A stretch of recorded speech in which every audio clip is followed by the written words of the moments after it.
Students, बच्चों आज की इस वीडियो में हम क्लास 12 वेक्टर अलजेब्रा एक्सरसाइज 10.2 को डिस्कस करेंगे। पिछले वीडियो में हमने आपको बताया था कि वेक्टर क्या होते हैं, वेक्टर के टाइप्स कौन कौन से होते हैं और एक्सरसाइज 10.1 को हम डिस्कस किए थे। आज हम एक्सरसाइज 10.2 के क्वेश्चंस को डिस्कस करेंगे। सो क्वेश्चन नंबर 1 जो हमें गिवन है, उस क्वेश्चन नंबर 1 में हमें वेक्टर्स का मैग्नीट्यूड निकालना है। हमारे पास वेक्टर्स गिवन है, मैं एक वेक्टर ले लेता हूँ। फॉर एग्जांपल एक वेक्टर हमारे पास ए गिवन है i + j + k। आप ये हमारा फर्स्ट पार्ट है। इस वेक्टर का हमको मैग्नीट्यूड निकालना है। सो वेक्टर का मैग्नीट्यूड का मतलब होता है mod of vector A. Mod of vector ए में हम करते क्या है, जो भी i j की कोफिशिएंट्स होते हैं, जैसे यहाँ पे देखिए i का कोफिशिएंट 1 है, j का कोफिशिएंट भी 1 है और k का कोफिशिएंट भी 1 है, तो इन कोफिशिएंट्स को हम स्क्वायर बनाते हैं और ऐड कर देते हैं। मींस 1 + 1 + 1, तो जो इसका आंसर आएगा वो हो जाएगा √3। किसी भी वेक्टर का अगर आपको मॉड निकालना है तो जो i j के कोफिशिएंट्स होते हैं उनको स्क्वायर करके ऐड करके होल रूट हम करते हैं, तब हमें उस वेक्टर का मैग्नीट्यूड हमें मिल जाता है। Question number 2, write two different vectors having the same magnitude. हमें ऐसे दो वेक्टर्स लेने हैं, दो डिफरेंट वेक्टर्स लेने हैं जिनका मैग्नीट्यूड सेम हो। क्वेश्चन नंबर 2, हम एक वेक्टर ले लिया, मींस i + 2j + 3k, और वेक्टर दूसरा हमने वेक्टर b लिया। अब जो हमको मैग्नीट्यूड सेम रखना है, दैट मींस ये जो i j के कोफिशिएंट्स होते हैं वो हमको वही रखने होंगे। हम बस आपस में इंटरचेंज कर सकते हैं कि कोफिशिएंट ऑफ j i के पास कर दे या कोफिशिएंट ऑफ i j के पास कर दे। मींस अगर यहाँ पर कोफिशिएंट 1 2 3 है तो दूसरे में भी कोफिशिएंट्स 1 2 3 होना चाहिए। उसमें ऑर्डर हम चेंज कर सकते हैं। जैसे हमने मान लिया कि 3i ले लिया + j ले लिया एंड 2k ले लिया। देखिए 3 1 2 हमने कोफिशिएंट्स वही रखे हैं, बस ऑर्डर हमने क्या कर दिया, चेंज कर दिया है। तो ये हमारे पास दो डिफरेंट वेक्टर्स हो गए जिनका मैग्नीट्यूड क्या है, सेम है। कैसे मैग्नीट्यूड सेम है, अगर यहाँ मॉड ऑफ वेक्टर ए निकालेंगे सो आएगा 1 स्क्वायर + 2 स्क्वायर + 3 स्क्वायर, सो 1 + 4 + 9 करेंगे तो आएगा √14। और अगर आप इसका भी मॉड ऑफ वेक्टर बी निकालें, जब इसका मॉड निकालेंगे तब भी आएगा 3 स्क्वायर + 1 स्क्वायर + 2 स्क्वायर, तो ये भी आएगा √14। तो इस तरह से हम दो डिफरेंट वेक्टर्स ले सकते हैं जिनका मैग्नीट्यूड क्या है, सेम है। बस ध्यान ये रखना पड़ेगा कि i j के कोफिशिएंट्स को हम आपस में इंटरचेंज करना होगा। i का कोफिशिएंट j में कर दें, j का कोफिशिएंट हम k में कर दें। Next, write two different vectors having same direction. अब यहाँ पर हमको तो ऐसे वेक्टर्स लिखने हैं जिनकी डायरेक्शन सेम हो। डायरेक्शन सेम हो मतलब डायरेक्शन कोसाइन इनके सेम होने चाहिए। सो क्वेश्चन नंबर 3 में जिसमें पहला वेक्टर मान लिया a = i + j + k ले रहा है।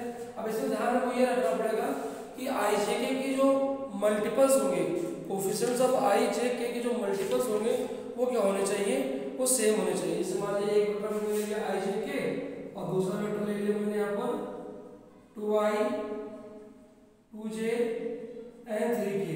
जब इसका हम निकालेंगे डायरेक्शन रेशियोज, ये चाहे आप इसका निकाल लीजिए। पहले यूनिट वेक्टर क्या होता है, vector upon mod of vector. Vector क्या है, i + j + k upon mod करेंगे तो 1 + 1 + 1 यानी √3 आ जाएगा। और जब इसका हम निकालेंगे यूनिट वेक्टर b का, तो vector b upon mod of vector b करेंगे हम, तो ये आ जाएगा आपके पास 2i 2j + 2k, और अपॉन में क्या आएगा हमारे पास यहाँ से 2 स्क्वायर + 2 स्क्वायर + 2 स्क्वायर। इसको और हम सॉल्व कर लेंगे, 2 कॉमन आ जाएगा i + j + k अपॉन में 2 स्क्वायर है तो 2 बाहर कॉमन ले लीजिए, 2 आ जाएगा। मतलब क्या बचेगा √3, 2 से 2 यहाँ पर कट जाएगा। सो i + j प्लस के अपॉन रूट 3। तो हम देखेंगे यहाँ पर डायरेक्शन कोसाइन हमारे आएंगे 1 upon root 3, 1 upon root 3, 1 upon root 3। इसलिए इसका डायरेक्शन और इसकी डायरेक्शन सेम है, क्योंकि दोनों यूनिट वेक्टर्स क्या गए सेम आ गए। ध्यान ये रखना पड़ेगा कि आई जे के जो यहाँ पर हमने कोफिशिएंट्स लिए हैं उसी के जस्ट डबल या हाफ करके हमको इसे कोफिशिएंट लेने पड़ेंगे जब वेक्टर्स डिफरेंट हो और डायरेक्शन उनकी सेम हो। क्वेश्चन नंबर 4, क्वेश्चन नंबर 4 में गिवन है find the values of x and y so that the vectors 2i plus 3j and xi plus yj are equal। दो वेक्टर इक्वल तब होते हैं जब वहां पर उनके i वाले कंपोनेंट और j वाले कंपोनेंट्स क्या होते हैं इक्वल होते हैं। सो वेक्टर्स इक्वल है, सो 2i plus 3j equals to xi plus yj। दो वेक्टर तब इक्वल होते हैं जब उनके i का कंपोनेंट और j के कंपोनेंट या कोफिशिएंट्स इक्वल होते हैं। दैट मींस अगर कंपेयर कराएंगे यहाँ से हम x की वैल्यू कितनी आ जाएगी 2 आ जाएगी, और अगर हम j को कंपेयर कराएंगे तो y की वैल्यू क्या आएगी हमारी 3 आ जाएगी। इस तरह से अगर दो वेक्टर इक्वल होंगे तो हम अननोन वेरिएबल को फाइंड आउट कर सकते हैं। क्वेश्चन नंबर 5, क्वेश्चन नंबर 5 में हमारे पास find scalar and vector component of a initial vector. एक वेक्टर दिया गया है, उसके इनिशियल्स 2, 1 है और उसके टर्मिनल पॉइंट जो है वो -5, 7 है। देखिए अगर यहाँ पर कोऑर्डिनेट लिखे हुए हैं दैट मींस ये वेक्टर फॉर्म में नहीं स्केलर फॉर्म में है। इसका अगर इसको वेक्टर फॉर्म में लिखना हो तो क्या लिखेंगे हम 2i plus j और उसको क्या लिखेंगे 5i plus 7j। अगर इसको वेक्टर फॉर्म में लिखना होगा तब, लेकिन स्केलर फॉर्म में हमें लिखना है तो 2, 1 है -5 का 7। कभी भी हमें कोई वेक्टर निकालना है, मान लीजिए हमारे पास a है और हमारे पास b है, ये इनिशियल दिया गया है, ये उसका टर्मिनल दिया गया और हमको ab वेक्टर निकालना है। क्या निकालना है हमको ab वेक्टर निकालना है। तो हम लोग करते क्या है x में से x को माइनस कराते हैं और y में से y को माइनस कराएंगे। सो -5 -2 7 -1, तो आंसर क्या आएगा -7 6। आंसर क्या आएगा -7 6। इस तरह से क्या करेंगे इसके हम लोग स्केलर फॉर्म में इसको फाइंड आउट करा सकते हैं। अब अगर इसको वेक्टर फॉर्म में लिखना होगा हमें तो जाएगा -7i plus 6j। ध्यान रखिएगा अगर हमें दो पोजीशन वेक्टर्स दिए गए हैं, ये इनिशियल था ये टर्मिनल था, और हमें ab वेक्टर निकालना है या ab निकालना है तो हम लोग क्या करेंगे अगर वेक्टर फॉर्म में है i में से i वाला माइनस करेंगे, j में से j वाला माइनस करेंगे। अगर वेक्टर फॉर्म में नहीं है दैट मींस x में से x को माइनस करेंगे और y में से y को माइनस करेंगे, तब जाकर के स्केलर फॉर्म में आएगा। और इसी को अगर हमें वेक्टर में लिखना है तो हम लोग क्या लिखेंगे 7i plus 6j। अब क्वेश्चन नंबर 6 करेंगे हम। क्वेश्चन नंबर 6 में हमें पास वेक्टर्स गिवन है, उन वेक्टर्स का आपको सम निकालना है। वेक्टर्स का सम निकालते समय ध्यान रखना पड़ेगा कि i में i वाला पार्ट ऐड होगा, j में j वाला पार्ट ऐड होगा और k में k वाला पार्ट ऐड होगा। हमारे पास क्वेश्चन नंबर 6 में तीन वेक्टर्स है i -2j plus k, b vector है -2i plus 4j plus 5k और c वेक्टर है i -6j minus 7k। हमें निकालना है sum of vectors, means vector a plus vector b plus vector c। Sum के लिए क्या करेंगे हम सब ऐड कर देंगे i -2j plus k -2i plus 4j plus 5k और i -6j minus 7k। इनको ऐड करा रहे हैं, i में i ऐड होता है तो यहाँ पर i और i 2i और -2i तो i कैंसिल हो जाएगा, -2j -6j -8 और प्लस 4 -4j k 6k तो बचेगा -6k। यानी यहाँ जो सम आएगा वो आएगा -4j -k। क्या आएगा -4j -k। जब इन वेक्टर्स को ऐड करेंगे, कभी भी कोई वेक्टर्स को ऐड या सबट्रैक्ट करना है तो i में i वाला पोर्शन, j में j वाला पोर्शन, k वाला में केवल आप क्वेश्चन ही आइडिया सेपरेट हम कराते हैं। क्वेश्चन नंबर 7, एक वेक्टर हमें गिवन है, मान लिया वेक्टर ए है i plus J plus 2k, हमें निकालना यूनिट वेक्टर। तो यूनिट वेक्टर को हम लोग ऐसे शो करते हैं, ए को कैप लगाते हैं, ए कैप। ए कैप क्या होता है, vector upon mod of vector के बराबर होता है। वेक्टर हमें गिवन है, मॉड का मतलब होता है कोफिशिएंट्स के स्क्वायर्स का सम। सो 1 square plus 1 square plus 2 square हो जाएगा i plus J plus 2k, 2 का square 4, 4 plus 2 6। So unit vector हो जाएगा 1/√6 i, 1/√6 j एंड 2/√6 k। इस तरह से क्या करते हैं, इसका यूनिट वेक्टर फाइंड आउट कर लेते हैं। अब इन्हीं यूनिट वेक्टर्स में जो i/√6, 1/√6 और 2/√6 है, इसी को बोलते हैं डायरेक्शन कोसाइन। क्या कहते हैं इसको, डायरेक्शन कोसाइन।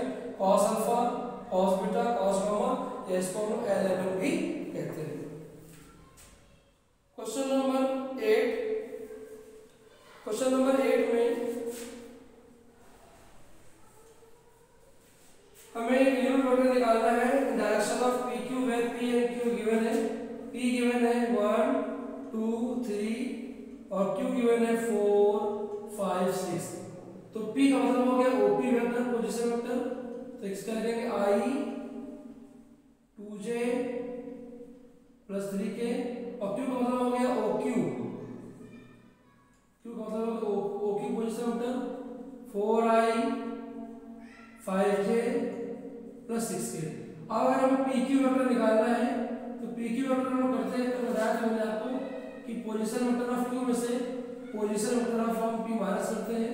माइनस कराएंगे हम इसमें, 4 माइनस i कराएंगे। सो लिख लेते हैं पहले 4i plus 5j plus 6k minus i plus 2j plus 3k। So 4 minus i का आ जाएगा 3i, 5 माइनस 2 3j और 6 माइनस 3k। ये आ जाएगा हमारा PQ वेक्टर, जब P और Q के हमें पोजीशन वेक्टर दिए गए थे। अब हमें निकालना unit vector. So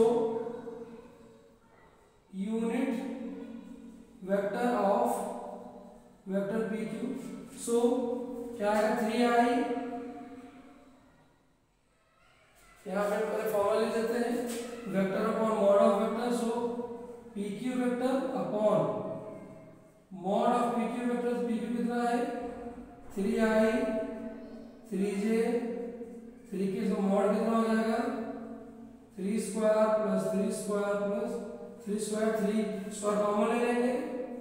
so i plus j plus k, 3 ऊपर में कॉमन ले लिया, यहाँ आ जाएगा √3, 3 कट जाएगा। सो i plus j plus k upon √3 जो आएगा वो क्या आएगा, इसका यूनिट वेक्टर आएगा। तो ऐसे ही आपको यूनिट वेक्टर कभी भी निकालना होगा किसी भी वेक्टर का, तो हम लोग क्या करेंगे, vector upon mod of vector कर देते हैं।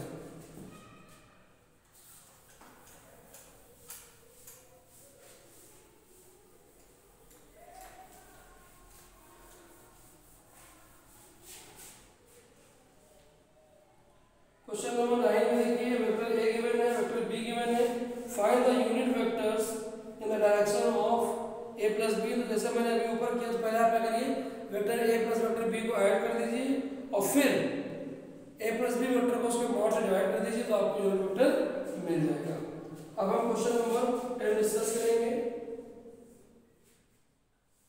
क्वेश्चन नंबर 10 में हमें वेक्टर दिया गया है, मान लिया मैंने वो वेक्टर ए है, वो हो जाएगा 5i minus j plus 2k। और हमें निकालना है कि find the vector in direction of this. In direction of this का मतलब होता है इसके यूनिट वेक्टर से मल्टीप्लाई कराएंगे उसको। आप पहले निकालेंगे यूनिट वेक्टर ऑफ ए का हो जाएगा vector A upon mod of vector A means 5i minus j 2k upon mod of A कितना हो जाएगा, ऐसे 5 square minus 1 square plus 2 square. So 5i minus J plus 2k upon 25 plus 29 30√30। ये आ गया हमारा यूनिट वेक्टर ऑफ ए। अब हमें निकालना क्या है unit vector in direction of this. So हम लोग क्या करेंगे 8 इंटू डायरेक्शन इसकी चाहिए थी तो हम क्या करेंगे 8 यूनिट वेक्टर से तो मल्टीप्लाई करा देंगे तो जाएगा 8 into 5i minus J plus 2k upon √30 उसको मल्टीप्लाई करा दें। सो 40i minus 8j plus 16k upon √30। अब चाहे आप इसको अलग अलग लिख सकते हैं तो 40 upon √30i minus 8 upon √30j plus 16 upon √30k।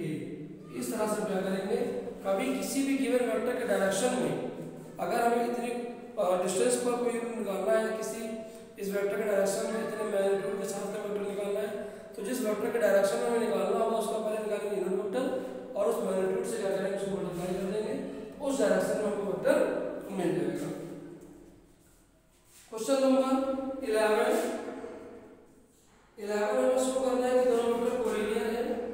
So vector A जो हमें दिया गया है वो है 2i minus 3j plus 4k और जो वेक्टर बी हमको दिया गया है वो है minus 4i plus 6j minus 8k हमको दिया गया है। यहाँ से कॉमन क्या ले लेंगे हम लोग -2 कॉमन ले लेंगे क्यों माइनस कॉमन ले लेंगे क्योंकि इस वेक्टर को हमें इसके इक्वल दिखाना है। तो क्या बचेगा यहाँ पर 2i minus 3j plus 4k। अब देखिए ये वेक्टर जो है सेम वेक्टर ए आ गया दैट मीन -2 ब्रैकेट में वेक्टर ए यानी वेक्टर बी को हम क्या लिख सकते हैं हम वेक्टर बी को लिख सकते हैं -2 वेक्टर ए लिख सकते हैं। तो इसका मतलब ये जो है वेक्टर बी जो है वेक्टर ए के स्केलर मल्टीप्लाई के बराबर है दैट मींस वेक्टर ए और वेक्टर बी क्या है दोनों ही कोलिनियर है। कभी भी एक वेक्टर दूसरे वेक्टर को कोलिनियर दिखाना पड़ेगा तो हम दिखा देंगे कि किसी में जो भी बड़ा वेक्टर होगा जिसके कोएफिशिएंट बड़े से इसके कोएफिशिएंट बड़े थे तो हमने क्या कि यहाँ से 2 कॉमन ले लिया तो दिखा दिया कि इसके मल्टीपल ए का जो मल्टीपल है वो स्केलर मल्टीप्लाई जो है बी के बराबर है। इसका मतलब क्या हुआ ए और बी क्या हो गए कोलिनियर वेक्टर हो गए। अब हमें निकालना डायरेक्शन कोसाइन ऑलरेडी बता चुके पीछे आपको कि यूनिट वेक्टर्स में जो निकालते हैं डायरेक्शन कोसाइन के बारे में होते हैं। सो मान लिया एक वेक्टर हमारे पास दिया गया है i plus 2j plus 3k vector में दिया गया है। इसका यूनिट वेक्टर निकालने के तो क्या आएगा यूनिट वेक्टर इसका सही यूनिट वेक्टर आता है vector upon mod of vector. So i plus 2j plus 3k upon √1 square plus 2 square plus 3 square. So 3 9 plus 4 13 plus 14। So 1 upon √14 i 2 upon √14 j plus 3 upon √14 k। तो यहाँ पर ये जो values हमारी आई है 1 upon √14 3 upon √14 और 2 upon √14 इसी को हम लोग बोलते क्या है डायरेक्शन कोसाइन कहते हैं। क्या कहते हैं इसी को डायरेक्शन कोसाइन कहते हैं। ठीक है। अब question number 13 find direction cosine of a vector joining A and B directed from A to B. तो हम क्या करेंगे पहले ए टू बी के लिए क्या करेंगे ए बी वेक्टर निकालेंगे उसमें से हम क्या करेंगे देखिए मतलब आपको हिंट दे रहा हूँ हमें ए बी वेक्टर निकालना है अगर तो हम क्या करेंगे पोजीशन वेक्टर ऑफ बी में से पोजीशन वेक्टर ऑफ ए क्या कर देंगे माइनस करेंगे। बी हमें क्या दिया गया है -i minus 2j plus k। इसमें माइनस से कराएंगे हम लोग a माइनस करेंगे a means i plus 2j minus k। जो हमें वेक्टर दिए गए पोजीशन के वो हमारे स्केलर में दिए गए उसमें i j के लगा लेंगे हम। फिर हम b माइनस a कराएंगे तो आ जाएगा -2i minus 4j -2 and plus 4k। इस तरह से क्या करेंगे हम ए बी का हम लोग वेक्टर निकाल लेंगे तो कितना आएगा -2i माइनस 4j प्लस 4 के आएगा। अब हमें इससे निकालना है डायरेक्शन कोसाइन, तो हम निकालेंगे पहले यूनिट वेक्टर, उसके लिए -2i माइनस 4j प्लस 4 को डिवाइड कर देंगे इसके मॉड से, इसका मॉड कितना आएगा 16 + 16 + 4 32 36 आएगा। स्क्वायर वैल्यू लिख लीजिए -2/6 i -4/6 j प्लस 4/6 के। तो ये जो वैल्यूज आई यही हमारे क्या है डायरेक्शन कोसाइन है। कभी भी डायरेक्शन कोसाइन पूछा जाता है तो आप निकालें यूनिट वेक्टर, और यूनिट वेक्टर के में जो i j k के जो कोफिशिएंट्स आते हैं उसी को हम लोग बोलते क्या है डायरेक्शन कोसाइन कहते हैं। क्या कहते हैं डायरेक्शन कोसाइन कहते हैं।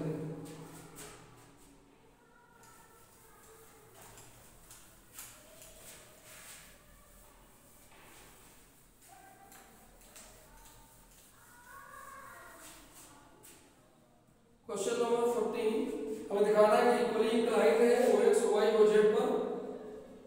मान लीजिए वेक्टर में दिया गया a i plus j plus k निकालना है, इसका unit vector means vector upon mod of vector, so i plus j plus k upon क्या करते हैं 1 square plus 1 square plus 1 square under root 3। तो यहां हम निकालेंगे डायरेक्शन कोसाइन, तो 1/√3 यहाँ से 1/√3, दूसरा वाला भी 1/3 और तीसरा वाला भी 1/√3। तीनों डायरेक्शन कोसाइन जो है वो सेम आ रहे हैं। इसका मतलब है ये जो हमारा होता है cos अल्फा होता है, एक cos बीटा होता है, एक cos गामा होता है। तीनों डायरेक्शन कोसाइन सेम आ रहे हैं, इसका मतलब है ये इक्वली इंक्लाइंड है OX OY और OZ पे। क्वेश्चन नंबर 15 में हमारे पास एक वेक्टर p गिवन है और वेक्टर q गिवन है। इनके पोजीशन वेक्टर्स दिए गए, मान लीजिए यहाँ पर कोई वेक्टर o है और हमें वेक्टर r निकालना है। हमें वेक्टर r निकालना है जो उसको 2:1 के फॉर्म में डिवाइड करता है। तो अगर हमें वेक्टर r निकालना है, वेक्टर r का मतलब अगर हमें OR निकालना है तो हम लोग क्या करेंगे, इसके रेशियो से स्क्वायर मल्टीप्लाई करेंगे, इसके रेशियो से स्क्वायर मल्टीप्लाई करेंगे, और अगर इंटरनली बाइसेक्ट है तो पीछे प्लस लगाते हैं और एक्सटर्नली माइनस लगा देंगे। तो यहाँ का जाएगा 2 × OQ vector plus 1 × OP vector upon 2 + 1। कब जब इंटरनली बाइसेक्ट होगा, मींस हमें P और Q दो वेक्टर्स हैं उसको थर्ड वेक्टर डिवाइड करना है 2:1 के फॉर्म में, तो वही में R वेक्टर निकालना है। OP OQ पोजीशन वेक्टर है PQ के, OR निकालना है तो क्या करेंगे हम 2 OQ प्लस 1 OP कराएंगे अपॉन 2 + 1 जैसे सेक्शन फॉर्म में हम लोग लगाते थे। सो इसकी वैल्यूज दी गई है हमें, जो Q की वैल्यूज दी गई है हमें -i plus j plus k, और OP की दी गई है i 2j minus k upon 3 दिया गया है। मैं डायरेक्ट कर रहा हूँ, यहाँ से जाएगा -2i तो सिर्फ -i बचेगा, 2j plus 2j 4j and plus k upon 3। ये जो आएगा वो हमारा r वेक्टर आएगा। इस तरह से आपको करना होगा -i plus 4j plus k upon 3 आएगा। अब अगर इसको हमें एक्सटर्नली करना हो, ये हमारा इंटरनली था, एक्सटर्नली करना होता तो हम OR कैसे निकालते, तो 2 × OQ माइनस 1 × OP अपॉन 2 - 1 कर देते हैं। जहाँ हमने यहाँ प्लस किया है यहाँ हम क्या करा देंगे, एक्सटर्नली के लिए माइनस करा देंगे। बाकी जो इसका प्रोसीजर है पूरा सेम है।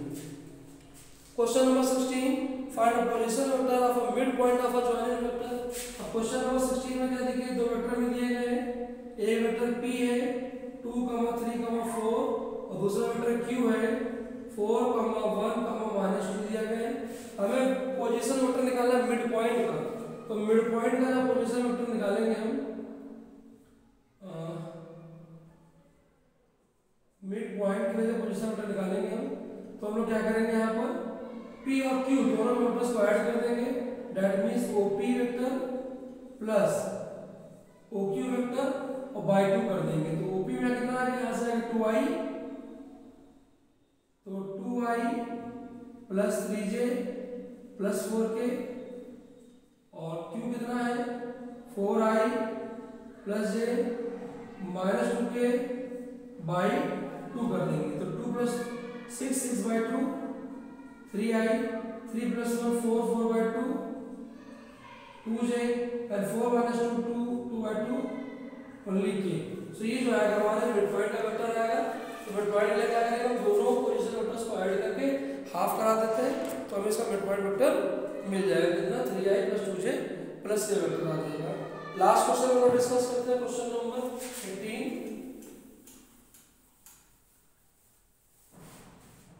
क्वेश्चन नंबर 18 में हमें 3 पॉइंट्स दिए गए A B C with position vectors.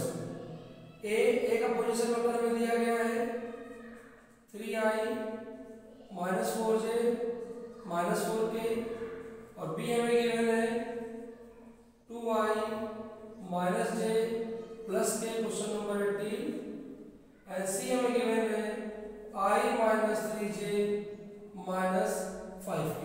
मान लीजिए एक ट्रायंगल में दिया गया है ए बी सी, ए का पोजीशन वेक्टर ए है, बी का पोजीशन वेक्टर बी है और सी का जो पोजीशन वेक्टर है वो सी है।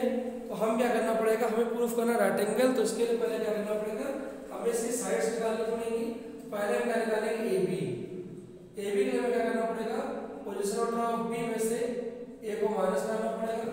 माइनस कराइए तो कितना आएगा, ऐसे माइनस आई प्लस 3j प्लस 5k, ये हमारा ए वेक्टर आ गया। फिर हम निकालेंगे बीसी वेक्टर, बीसी लाइन करेंगे तो बीसी का हम लोग कराएंगे तो हमें क्या करना पड़ेगा C vector minus B vector. सो हो जाएगा minus I minus 2j minus 6k।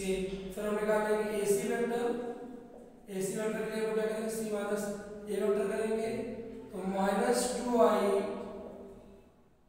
And plus j minus k vector निकालेंगे। फिर हम क्या निकालेंगे, मॉड निकालेंगे, mod of A B vector. Mod कितना आएगा इसका 1 प्लस 9 प्लस 25 मीन्स अंडर 35 आएगा। फिर मॉड ऑफ बी सी निकालेंगे हम, क्योंकि हमें रेक्टेंगल प्रूफ करना है। रेक्टेंगल प्रूफ करने के लिए हम दिखा दें पाइथागोरस थ्योरम की दो साइड के स्क्वायर का सम थर्ड साइड के बराबर है तो पाइथागोरस प्रूफ हो जाएगा। इसीलिए हम साइड के मैग्नीट्यूड निकालेंगे। मैग्नीट्यूड ऑफ बीसी कितना आ जाएगा 1 plus 4 plus 36 means 41 and mod of AC जो आएगा वो आएगा 4 प्लस 1 प्लस 1 मींस √6। अब mod of A B square 35 है, mod of B C square 41 है और mod of A C square जो आ रहा है कितना आ रहा है वो 6 आ रहा है। तो since mod of A B square plus mod of A C square equal to mod of B C square means 35 plus 6 जो है वो 41 के बराबर आ रहा है। दैट मीन्स यहाँ पाइथागोरस थ्योरम लग रही है, इसका मतलब ये रेक्टेंगल है और यही हमें रेक्टेंगल प्रूफ करना था। तो ऐसे ही हम क्या करेंगे, पोजीशन वेक्टर्स, डायरेक्शन कोसाइंस या यूनिट वेक्टर फाइंड आउट करते हैं। अब नेक्स्ट क्वेश्चन जो है वो